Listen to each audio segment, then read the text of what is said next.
Assalamualaikum warahmatullahi wabarakatuh. Baik, anak-anak, kita awali dengan baca basmalah. Bismillahirrahmanirrahim. Hari ini kita akan mempelajari materi kelas 11 PAI kelas 11 tingkat SMA atau SMK. Di bab ke-11 kita akan belajar tentang toleransi sebagai alat pemersatu bangsa. Nah, materi ini penting kalau dalam istilah Islam, toleransi ini dikenal dengan istilah tasamuh atau toleransi, ya, saling menghargai. Nah, ini penting, salah satu sikap positif yang harus dimiliki oleh siswa atau para peserta didik, yang kalau misalkan ini tidak dipunyai atau dimiliki, bisa jadi kita tidak pernah menghargai orang, berbeda dalam berbagai hal, apalagi Indonesia beda suku, ras, agama, bahasa, sehingga perlu toleransi ini sebagai alat pemersatu bangsa.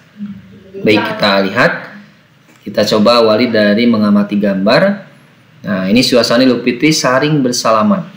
Nah, bahkan ketika agama lain misal sedang merayakan hari rayanya, maka kita tidak boleh mengganggu, apalagi kita sampai melarang mereka untuk merayakan hari rayanya, karena urusan agama adalah lakum dinukum waliyadin. Nah, ini nih, akibat tidak adanya sikap toleransi di kalangan siswa biasanya terjadi yang namanya tawuran. Nah, sedikit kesenggol di jalan, akhirnya bawa teman, berantem, berkelahi, inilah yang terjadi. Kemudian ini diskusi yang terjadi juga ditekankan bagi para siswa-siswi untuk mengedepankan toleransi. Ya, perbedaan asal, daerah, dan lain itu harus dikedepankan toleransinya. Baik, kita langsung ke materinya. Coba. Nah, pentingnya toleransi, menghormati orang lain itu perlu. Nah, seperti kisah Ali bin Abi Thalib hendak pergi ke masjid dengan buru-buru karena takut tertinggal sholat subuh berjamaah. Di tengah perjalanan ia bertemu seorang kakek yang sedang berjalan pelan di depannya. Sang kakek berjalan sangat lambat di sebuah gang sempit. Demi muliakan dan hormati kakek tua itu, Ali bin Abi Thalib tidak mau mendahulinya.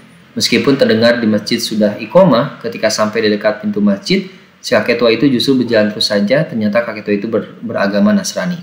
Ali buru-buru masuk ke masjid. Ajaibnya, ia mendapati Rasul dan para jamaah masih melakukan ruku.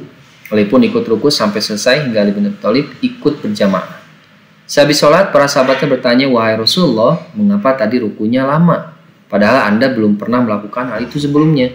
Rasul menjawab, "Tadi Jibril datang dan meletakkan sayapnya di atas punggungku dan menahan lama. Ketika ia melepas sayapnya, barulah saya bangun dari ruku." Para sahabat tanya, "Mengapa Jibril melakukan itu?" "Aku tidak menanyakan kepada Jibril." Lalu Jibril datang menjelaskan, "Hai Muhammad, tadi Ali tergesa-gesa ingin melaksanakan sholat berjamaah. Akan tetapi di tengah perjalanan ada seorang kakek dan ia tidak mau mendahulunya karena sangat menghormati orang lain meskipun ia Nasrani." Subhanallah, dari kisah ini kita belajar anak-anak bahwa Sayyidina Ali sampai demikian menghormati seorang kakek-kakek di depannya sehingga ia tidak mau duluan, ya, melintasi kakek itu karena hormat dan menghargainya dia. Padahal sebenarnya kakek itu bukan Islam, ya, agamanya adalah Nasrani.